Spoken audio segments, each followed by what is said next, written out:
Okay.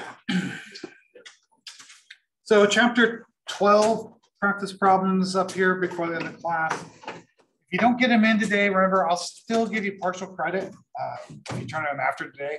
So don't, if you didn't get them done today, still do them. Next week, next Tuesday, will be chapter 13, practice problems. Okay, so who's expecting to do a presentation today? I have yours, you emailed it. What was your name again? I submitted it. I didn't know. You did just submit it? Yeah, I submitted it last night. Okay, and what's your, oh, Burton. Yeah, Burton.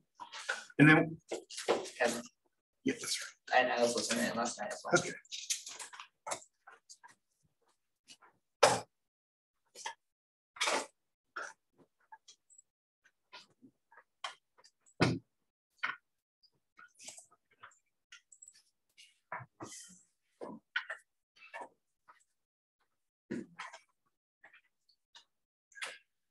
Okay, anybody online doing a presentation today?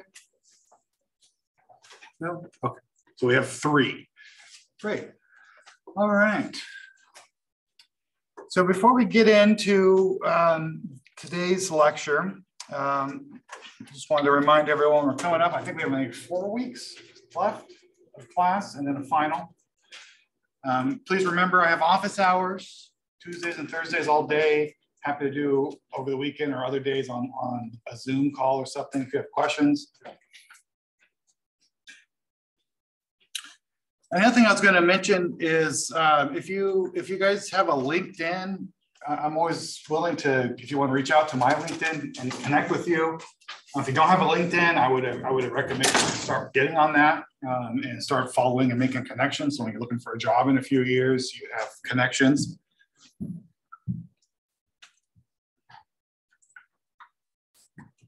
Okay. All right. So last Tuesday, we started talking about ADAS. Let's see if I can minimize this. Nope, not letting me. Okay. We started talking about ADAS. And the AD of the ADS model is aggregate demand.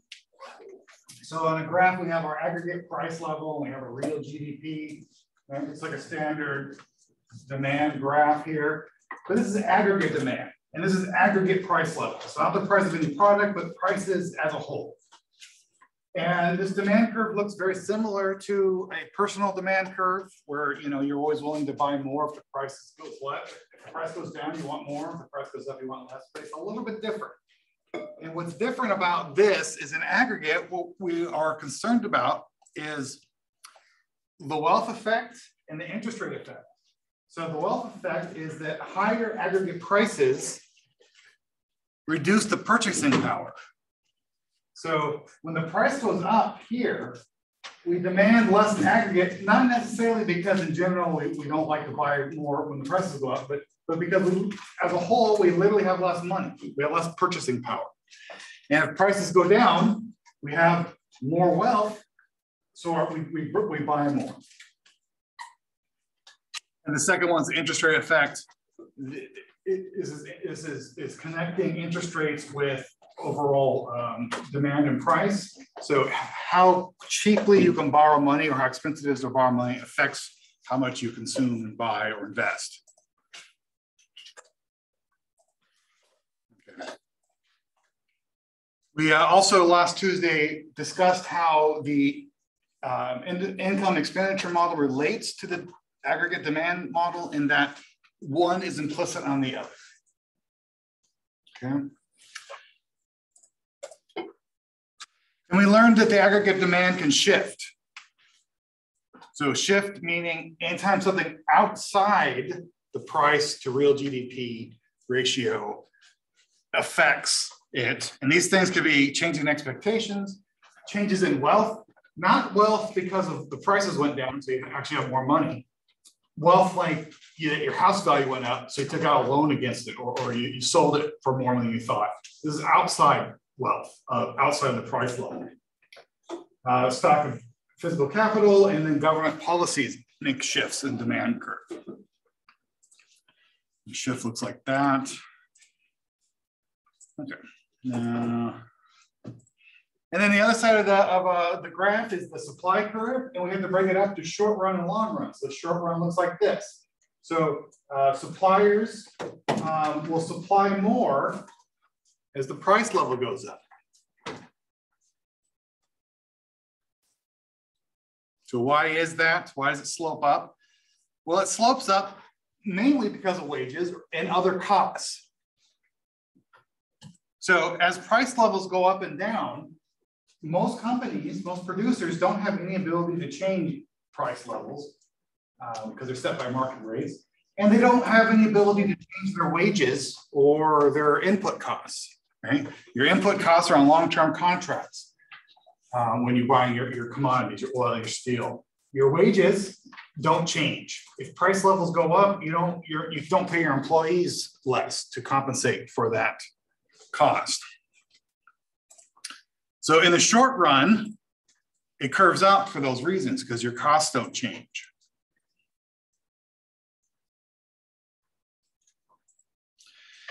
But then we can also have shifts.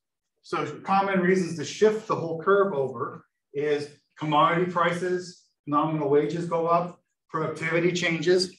So if oil prices shifts way up, it means at every price level, suppliers want to supply less. If productivity booms and your costs go down because every employee becomes way more productive, then you're willing to sell more at every price level. And so it shifts to the right.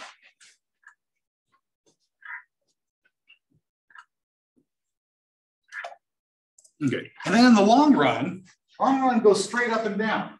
It goes straight up and down because in the long run, you can renegotiate your input contracts. You can renegotiate your labor contracts. You can change all your costs over a long enough time. So the long run, the time frame of long run is just however long it takes to shift to incorporate price level changes in all your contracts and all your costs. So it could be a few months, it could be a few years, it could be a decade. So this is called the long run supply curve, straight up and down, meaning changing in price level has no effect on output in the long run. This is also called a potential output, and it's also called a natural output. I've seen them both used. So long run is the same as a potential, and is the same as a natural output. And what this means, what it means by that pricing has no effect on the output is that in the long enough time, as prices goes up, the difference between that increase from here to here, you'll incorporate that into your cost structure going forward. So it's the same difference. So if it's the same ratio of cost to price over the long run, so then pricing has no effect in the long run. So graphed, here we have real GDP, here we have time. So this orangish line is our potential output. This is the long-term output. No fluctuations. This is what the economy, the natural output would be.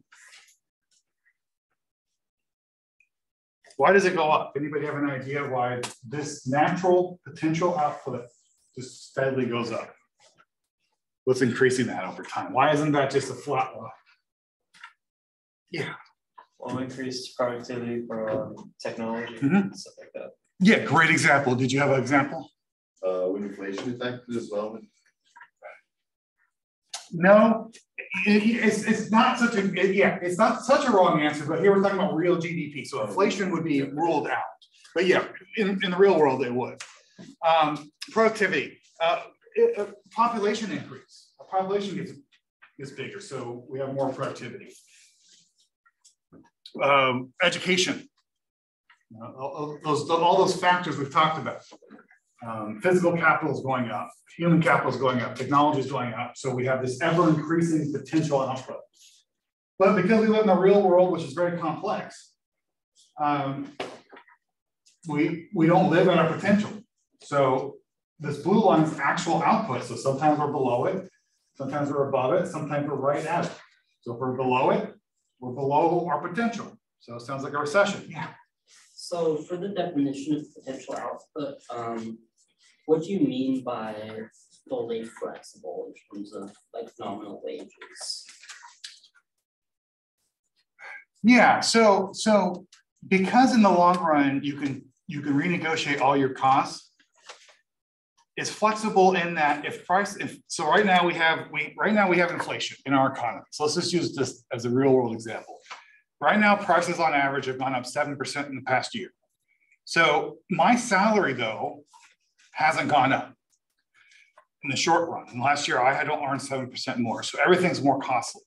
So if I'm my employer, eventually what I'll do is I'll renegotiate the salaries over a year or two so that I'm paying at the same increase that prices have gone up. So it just takes time to do that. It takes time if you're making a car, takes time for you to renegotiate your contract to buy the steel, but eventually you'll renegotiate it and you'll factor in this price change that's happened.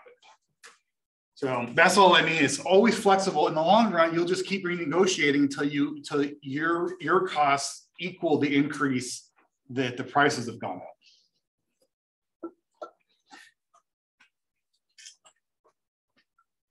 So anyway, yeah. So the blue line, this is going to be recession, this is going to be expanding economy, and this is going to be right at our potential, which is important for later. Okay. So how does the short run, the long run interact? This is an introduction to that.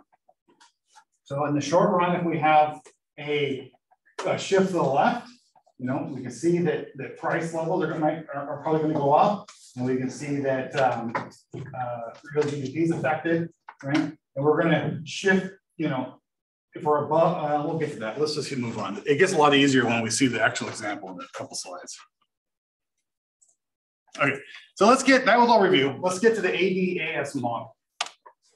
So now we can put them together, our short run and our demand, aggregate demand. And what we can see is where they intersect, we have our equilibrium.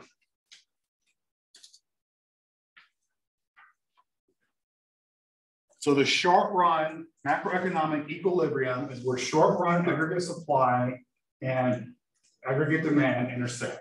That's where we get our equilibrium aggregate price level and equilibrium real GDP.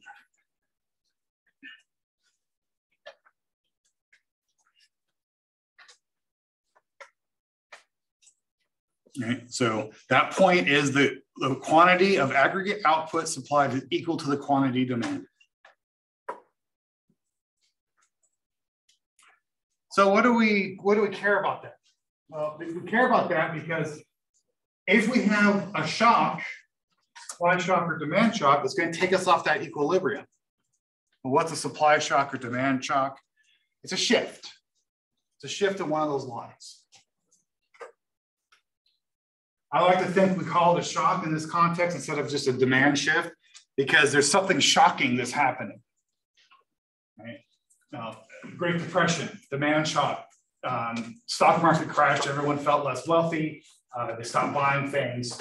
So it's a shock, it's something over the short run. Over the short run, something in a short time frame shocked the economy.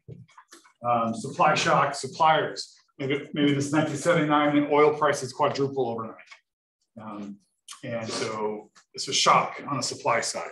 But by shock, we just mean there's a shift in the short run.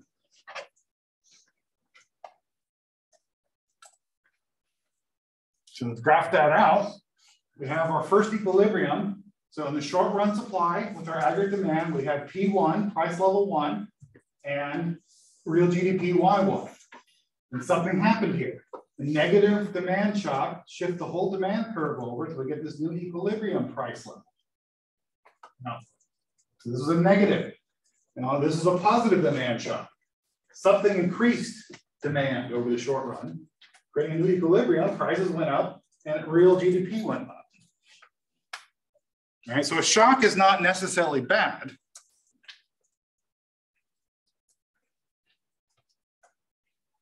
Could be a positive or a negative.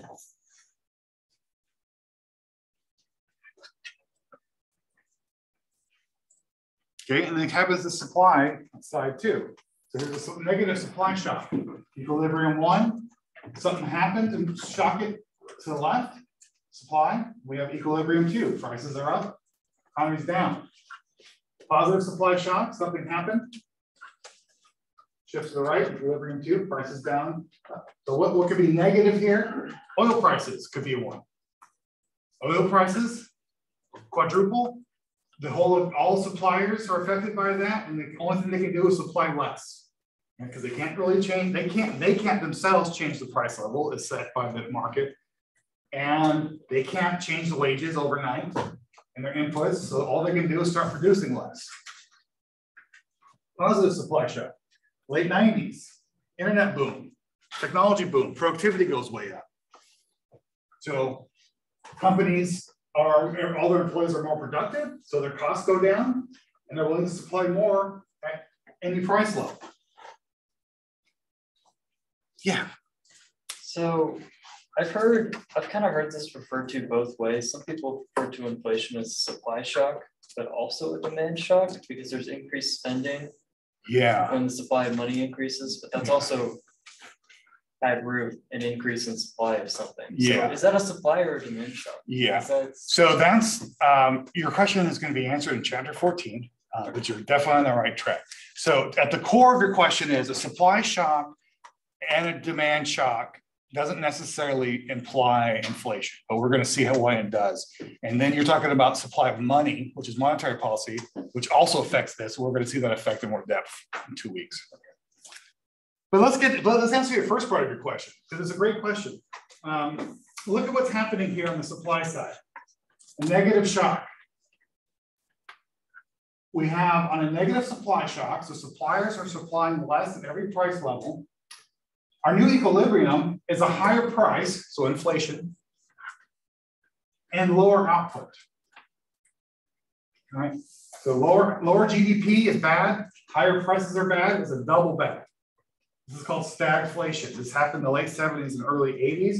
Our economy started puttering out, stopped growing, maybe even declining a little bit. At the same time, prices going up.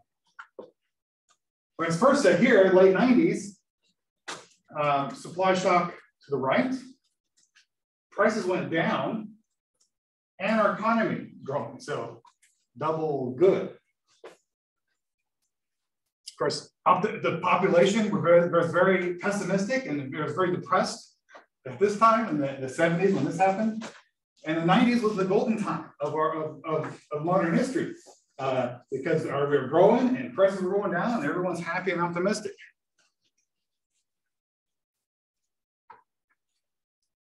Okay, so let's contrast that to demand shocks. So demand shock is negative. Here we have prices went down, GDP went down. So both down the same direction. Prices, positive demand shock, price goes up, economy goes up. So in a demand shock, so this is a rule, in a demand shock, both price level and GDP go in the same direction. But in a supply shock, they go in opposite direction. Price goes up, GDP goes down. Price goes down, GDP goes up.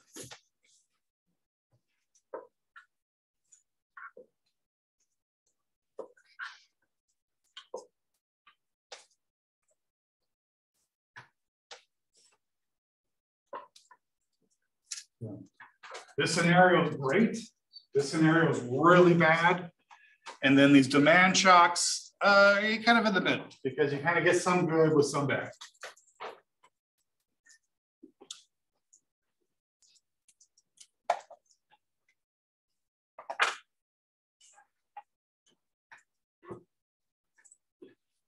Okay, so what are we really talking about though when we're talking about this scenario? Contraction of GDP or at least slowing of growth. And the same is happening here too in this demand shock. GDP is going down. What does that mean? Well, that's a recession. And what do we know about recessions? They lead to unemployment. So a demand shock and a supply shock will both lead to a recession, and recession means high unemployment. And you can see this on this graph. These correspond to various demand or supply shocks. Now, these two really bad ones happen to correspond with supply shocks.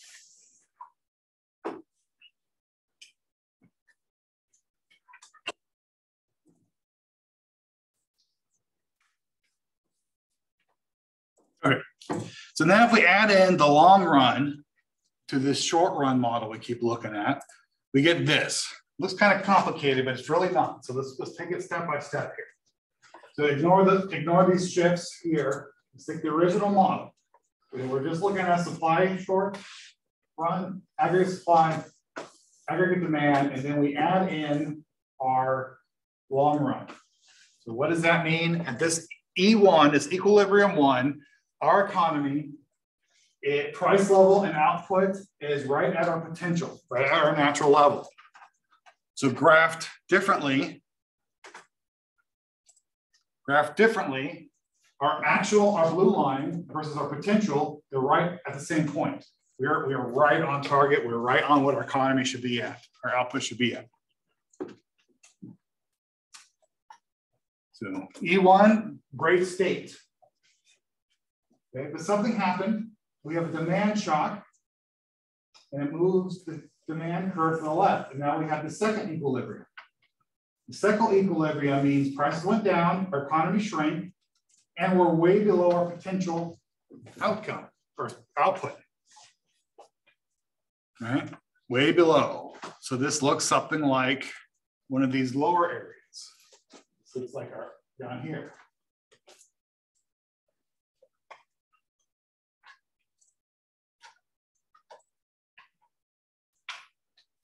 So what happens though?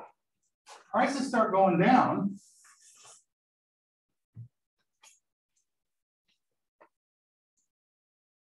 Economy starts shrinking, or at least it stops growing as fast. We go into a recession, and what do we know about recessions? Well, recessions cause unemployment. So what happens when unemployment happens? Well, if you're unemployed, you want a job, and you're going to take the first job you get at the first salary you get. Meaning there's downward pressure on salaries, on wages. When there's downward pressure on wages over the long run, that means suppliers can make more profits. Now, if they make more profit, that means the short run curve shifts to the right. So the demand curve shifted first, and then that caused wages overall over time to go down. When wages go down, that means suppliers will make more at every price because they have lower costs. And that created a new equilibrium right at the long run potential output. And our new equilibrium, prices went down and we're back to full natural GDP.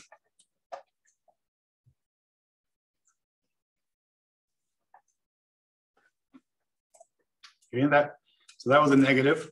Let's look at a positive demand shock. Same thing, start with, we're here. And then something happens and create a positive demand shock. Now we're at price level 2, right? Economy's booming, we're at this expansion. Then what happens when there's an expansion? Full employment. Suppliers are pumping out as much as they can, hiring as much as they can. And if you're hiring everything you can, then suddenly wages start going up. Because if you want to hire somebody and they already have a job, you have to pay them more. So then over time, wages go up, which means your costs go up. And what happens is on the supply side, when wages go up, it shifts the supply curve to the left.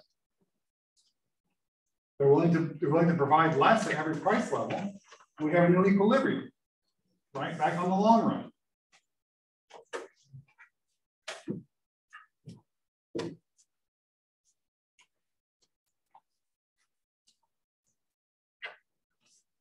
Yeah. So would that mean that every shift with the short runs will eventually lead back to the potential output in the long run? Yes. Yes. And that's such an important point, because that's why in the long run, it doesn't matter. Because this is what's happening to make it all not matter. This is what whatever time this takes is that time that it makes it long run. So if this happens in a year, that's long run. If this takes 10 years, that's the long run. And of course, in the real world, I mean, there's more factors here, but this is the main pathway. The main pathway is demand shocks lead to expansion or recession, which leads to a major increase or decrease in a wage. And then that decrease in or increase in wage leads to the response in the economy on the supply side. Okay, so then at the bottom here, on this model, it's a positive demand shock. We see this down here, inflationary gap. Inflationary. This means our economy is expanding, right? And prices are going up, inflation. And this gap is the gap between where we ended up and where we should be, potential. And a recessionary gap is the opposite. This demand shock to the left, we go into a recession, we have this gap. And then over time, we get back to the potential output. So that's a recessionary gap. Right? How do we, this is kind of a weird thing to think about. How does an inflationary gap ever work? How can our actual output ever be above our potential?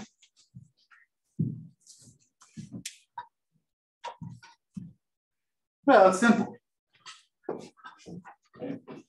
This is not the maximum amount our economy can do it anymore. I mean, this is the sustainable amount. So we can run our factories 24 hours a day. We can pay everyone overtime. We can artificially lower interest rates and stimulate beyond a sustainable level. But the very fact that it's not sustainable means that it's temporary and we end up coming back.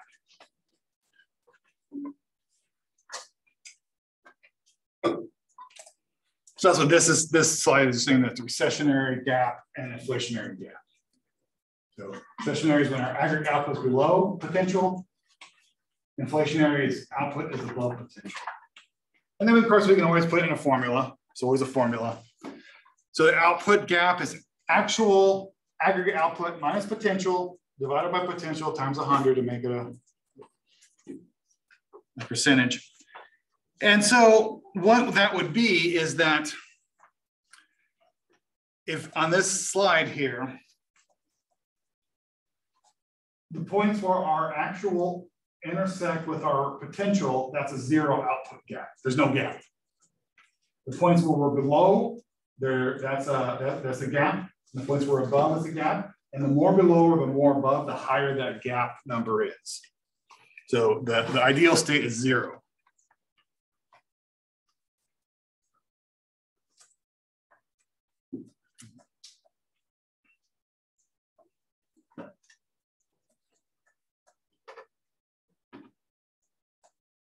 Yeah, and this formula is not one of the big ones for the class, so but just remember that zero is what we're going for, and the farther we get away from zero, the farther we're away from potential. Okay, so we have a gap. Does it matter? Why do we care? Is there going to be a gap forever?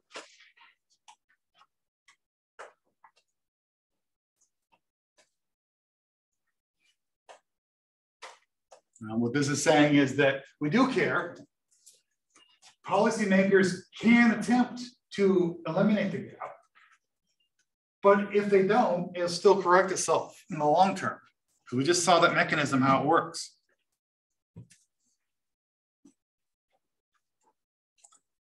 This is where we get into macroeconomic policy, the whole point of this whole class. Macroeconomic policy. So the economy will self-correct in the long run. But that long run may be a decade, like the Great Depression. It took 11 years in a world war, or 12 years, more, yeah, 11 years. So it takes a long time. Now in the Great Depression, I'm sure you guys have learned about the Great Depression. People were literally dying on the streets. They're starving. There was an impact to this day on people's mental health and economic outcomes. Like I like to use this example. I was just talking to my wife about this, where we're trying to get rid of some stuff out of the house, and she just has like this visceral reaction: waste not, want not. Well, this comes from the Great Depression, because her dad's parents lived the Great Depression, and a generation of people had this effect on them that they literally had to save every scrap of trash everywhere, couldn't waste anything, otherwise they might die. Literally, it was that bad for a whole generation of people. And that motto, and that almost psychological trauma of feeling like emotional pain to throw something out, to not waste something, passes down the generation. People in lines of generation that were affected by the Great Depression are still affected economically 80 years, 100 years later. Okay? So the self-correcting nature has real world dramatic effects on people. So we don't like that. We want to stabilize. We want to run a stabilization policy. We want to use government power, government policy to reduce the severity of recessions and reduce the excessively strong expansions. It makes sense why we want to reduce the recessions. Why do we want to reduce the expansions? Well, we see here the excessive expansion leads to inflation. So a little inflation is good, a lot's bad. It also leads to a bunch of other bad outcomes. So when this was happening 12, 15 years ago with the housing market, and we had this overheated economy and this great expansion, it led to people making really poor decisions. It led to they're feeling left out. So because everyone's buying a house, so they buy a house and they can't afford it. Or they buy a second house or a third house. And the investors were like, well, if we can't lose, we're going to start buying properties that we shouldn't buy otherwise. It leads to bad decision-making, it leads to immoral decision-making, it leads to fraud, it leads to a lot of other bad outcomes when we have an overheated economy, in addition to prices. So we don't like that either. We like to be near the potential. So in the long run, things will correct itself. And John Maynard Keynes, which I think I said this quote earlier in the class, that's one of my favorites. So in the long run is a misleading guide to current affairs. In the long run, we're all dead. Economies set themselves too easy, too useless a task. If in tempestuous seasons, they can only tell us when the storm is long past and the ocean's flat. So his whole point here is that it's useless to say, yeah, we had a recession 2 years ago. That we have the duty as the government to figure out what's happening in real time and prevent these negative outcomes.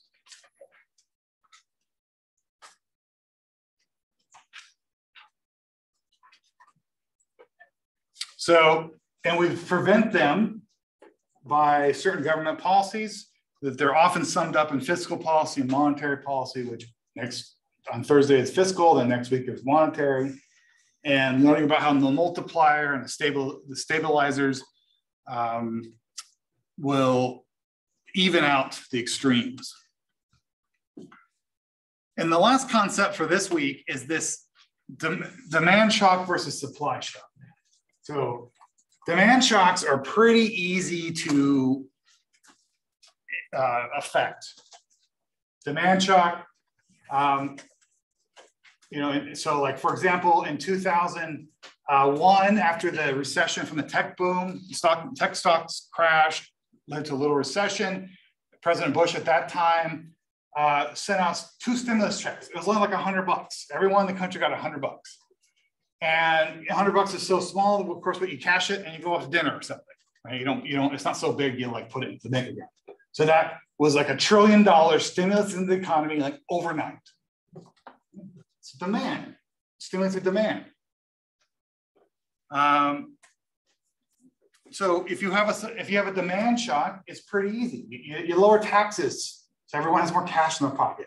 You build the Hoover Dam or something where you're spending a lot of money in the economy, and then because remember the multiplier, so everyone has more money. It stimulates demand. Demand shock, you can print more money. Get into Jackie's question about printing money. You can print more money. and then everyone has more money. And that stimulates demand. Pretty easy. Supply shocks are really hard, and there's almost nothing the government and our government can do to affect them. If we lived in China or Russia, yes. Because in China or Russia, the government can go and order companies to do things. In our country, you can't. So if oil prices go up and suppliers can only react by lowering supply, and by what I mean they can only react by, I mean, if they don't lower supply, they'll start making massive losses. The government's not going to go in and order a company to lose money to stimulate the economy. So supply shocks are bad, and they pose a policy dilemma. So to stabilize aggregate output, right, we have to do aggregate demand. We have to increase aggregate demand because we can do that. This leads to inflation. And if we stabilize prices by reducing aggregate demand, it leads to a slump in output. All right, so supply shocks are bad. We don't like them. They're hard to fix. Demand shocks, easy, but they have these negative outcomes when you trigger, when you try to affect demand shocks, inflation or increased slumps. Okay, that's this chapter. Any questions? Okay, great. Well, let's take a quick break and then we'll do our presentations. So like, let's do it quick because we have 3 presentations. So like 5 minutes, 3:12.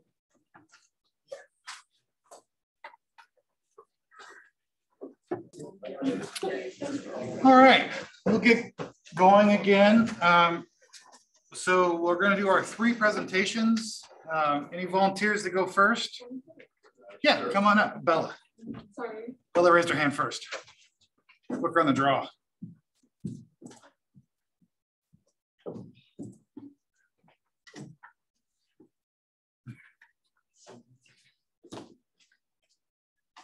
All right, let's just make sure I have the Zoom going. Okay, and that's yours? Yeah. Okay, let me squeeze by you here and the floor will be all yours. All right, let's give Bella our full attention. Can I like make it big? Or is that fine? Well, do it like that because it messes up the Zoom. If you put it in presentation mode, the Zoom doesn't work. Okay, cool. Hi, my name is Isabella. I chose sticky wages in the Great Recession and supply shocks versus supply demand, or demand shocks. Fudge. Okay, for sticky wages in the Great Recession, I did a little bit of a summary. I talked about the AG supply curve moves upward in a short run economy due to sticky wages, and both employers and workers do not want wage cuts, which is what causes these sticky wages to occur. And they basically just get stuck in the same place. So you're not getting a pay cut and you're also not going to get a raise anytime soon. And then if you see the picture over here, the sticky wages are present in the 2007 to the 2009 recession. And then during this recession after, Portugal had extremely high unemployment rates, especially in like 2013, it peaked at 17% unemployment rate. In image A, many workers were receiving raises compared to image B, where the raises are at a standstill, no increase or decrease. So you can see the graph is stuck at 0, whereas A has more of a spread. And then during 1984, or image A, the economy was healthy, which comes with inflation, so that like wages will move with inflation accordingly, usually. And the economic concept is called sticky wages. And the book's definition are nominal wages that are slow to fall, even in the face of high unemployment, and slow to rise, even in the face of labor shortages. And then for my second presentation, supply shocks versus demand shocks in practice. For the summary, demand shocks typically cause recessions. However, supply shocks can as well. Supply shocks, although, are less likely to occur, but they usually cause detrimental effects. So we've had about 11 recessions, I think the textbook said. 8 of them were from demand shocks, but the ones that were from supply shocks had a much bigger impact. And then the political issues in the Middle East caused one of these negative supply shocks to occur. There's OPEC1, or the Arab-Israeli War, which can be seen right here. So you can see the unemployment. And then in 1979, there was OPEC2, or the Iranian Revolution, which you can see right here. And the unemployment rate in figure like 1217 over here shows how supply shocks affect the workforce greatly. Unemployment rates skyrocketed. Economic policy, not skyrocketed. I'm a little confused, sorry.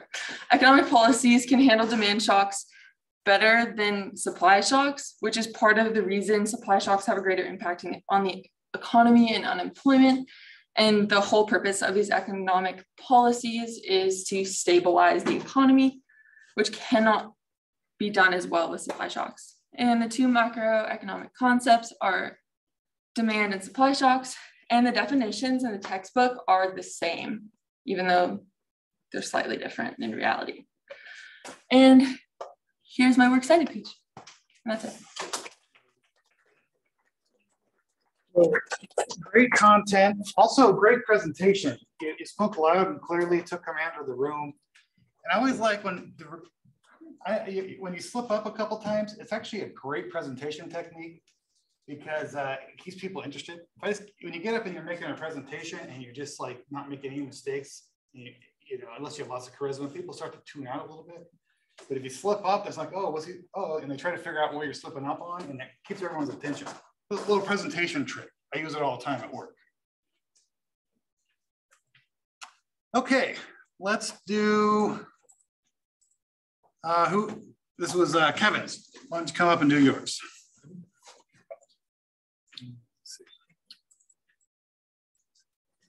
Okay. Okay, so my presentation is on chapter 13, and it's the introduction, which is spending our way out of recession.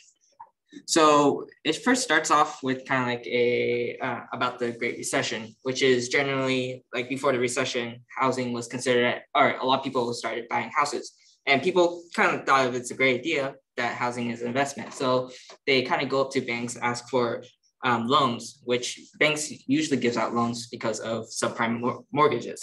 And with subprime mortgages, it allows people with lower credit to buy, to get loans to buy these houses. However, as starting in 2008, the demand of the houses fall. And what happens when the housing demand falls? Price drops. Now people have all these high price housing, but then no sellers, which leads them to not be able to pay off their mortgages, which leads to foreclosures. Banks also suffer, which causes most banks to close as well. And which leads to a lot of high unemployment, and it peaks up up to like 10% in unemployment. So the government intervened. So one of the solutions that they brought up was the American Recovery and Investment Act in 2009, which cost about $840 billion. What this investment act did was increase the federal spending and also increase tax cuts, which allows for people to spend more money. And it also expanded on federally assisted programs such as food stamps. And this is an example of what the chapter is about, which is fiscal policy, which is changes in tax and government spending to stabilize the economy. This is generally used to shift aggregate demand curves. And there's generally two different kinds. First one is expansionary, which enables more spending to stimulate economic growth. The second one is a little less known, but it's contractionary, which restricts spending and also slows down the economic growth. So it's kind of counterintuitive when we kind of think about spending during a recession. Our expectations is generally, if the economy is struggling, shouldn't I like spend less so that I'm actually saving more money? In reality, that does more harm to the economy because we need to spend, as we spend money, it stimulates more economic growth. As onto with the graph over here, money in the households goes to the market and goods and service, which goes to the firms and which allows them to produce more stuff. And with more production of stuff, it requires more people into the workforce, which allows this complete circle. which indicates economic growth. And this kind of concept is coined as the paradox of thrift, which means that spending money drives economic growth, which is essential during a recession. So despite being fiscal policy being pretty good, there's also some cons to it. Generally, the pros, as I said earlier, is to stabilize the business cycle and also make it a lot of high fluctuations in the economy, and also recover from recessions, and also reduce the impact of bubbles. The cons of it is that generally it can cause a lot of government deficit. For example, beforehand, the American Recovery and Reinvestment Act, it cost $840 billion. And secondly, a lot of people kind of has this kind of prefer a lot of expansionary, because people always like tax cuts and more money coming from the government. A lot of people would like to spend more. And also, generally, fiscal policies should be used when necessary, because you don't want the government should not be trying to spend things that are trying to make things more.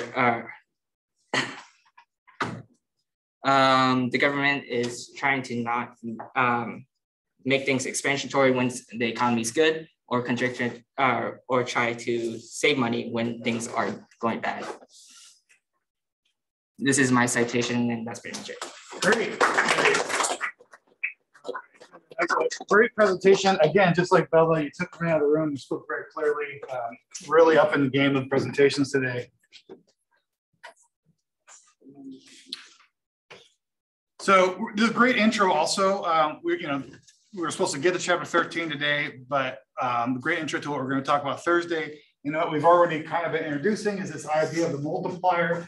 So when we see like this huge bill spending 840, well, we already know, we probably can figure out that 840 actually turns into a much bigger number as a stimulating the economy when all things are said and done.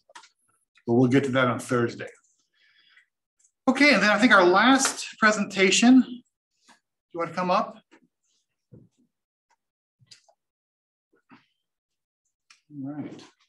Is this over chapter 13 too? Yes. Yes, perfect. All right. Thank you. Go ahead. All right. Hello, I'm Ace Burton. You're talking first about a tale of two stimuli. Down there. So at the start of Obama and Trump's presidency, they both proposed a broad economic spending package, mostly including tax cuts and some infrastructure spending. Trump's was mostly tax cuts. However, the same economists said that Obama's plan was a great idea. We should totally do it. Now said, we don't need Trump's plan. We don't want it. It's a bad idea. So why is that? Well, you have to look at the quit rate versus the unemployment rate. So the quit rate, quick definition, is the percentage of workers that voluntarily leave their jobs every month versus the employment rate, which is the total number of people that leave their jobs per month. And we see it here. So what this shows you is that in the Great Recession in 2009, when Obama introduced his plan, the quit rate was very low. So people weren't leaving their jobs willingly. What was happening is they were getting laid off or fired in mass numbers. Now moved down to 2017, when Trump was proposed, you see that people that there's a very high unemployment rate, and people that were getting unemployed were quitting their job willingly. So because of these factors, economists did not see a spending bill in 2017 as being necessary, and they also feared that the government spending would crowd out private investment, which was on the rise. They did go through with it. The tax cuts of it didn't quite have the same returns they expected it would have, which kind of backs us up. So that's worth noting. Next off is going to be austerity and the multiplier. So just quick historical perspective on this. So during World War II, the government ramped up its spending across the military sector mostly. But at the same time, while it was putting a bunch of money into the economy, it rationed goods and services that people could buy. So while the government was spending much money, it wasn't going anywhere because no one could buy anything with it. So you didn't really see economic growth. The president at the time would have been FDR. He was one of the first proponents of Keynesian economics. And so this was sort of seeing the failure of it. And the reason because of that, like I said, was because no one could spend any of the money they were getting.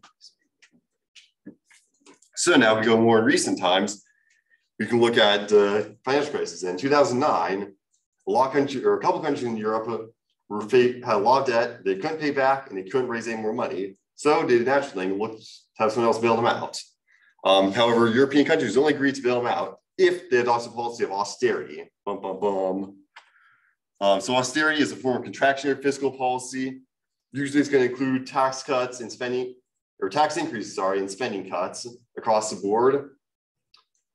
So basically the governments that took out some, were able to get money as aid, had to cut their own spending, but then raise taxes as well. So what do we see? Well, this graph shows the average change in cyclically adjusted primary surplus. That's a mouthful, basically just means austerity versus GDP growth. So as we can see here, more austerity means less GDP growth, even negative GDP growth in some cases. Greece is a bit of an outlier, but you can still see a line going straight through these without Greece in it. So what that tells us, that means more austerity is equal to less growth, but you also have to consider the multiplier. And because of the multiplier, similarly, if you put every dollar you put in the economy, you're gonna get a bit more back in GDP growth. Same now is when you take a dollar out of the economy. Every dollar you take out of the economy, you're gonna lose $1.80 in GDP growth. So economists will quickly point out this is not a very controlled experiment. We gave a bunch of countries billions of dollars that had all sorts of varying motives and policies in place. But what it does show is that's another data point for why austerity politics hurt economic recovery, and shows how the multiplier can affect recovery given austerity politics.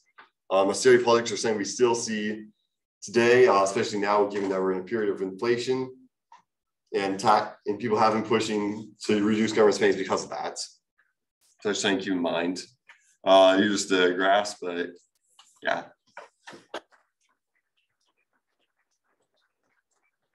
So go ahead and sit down.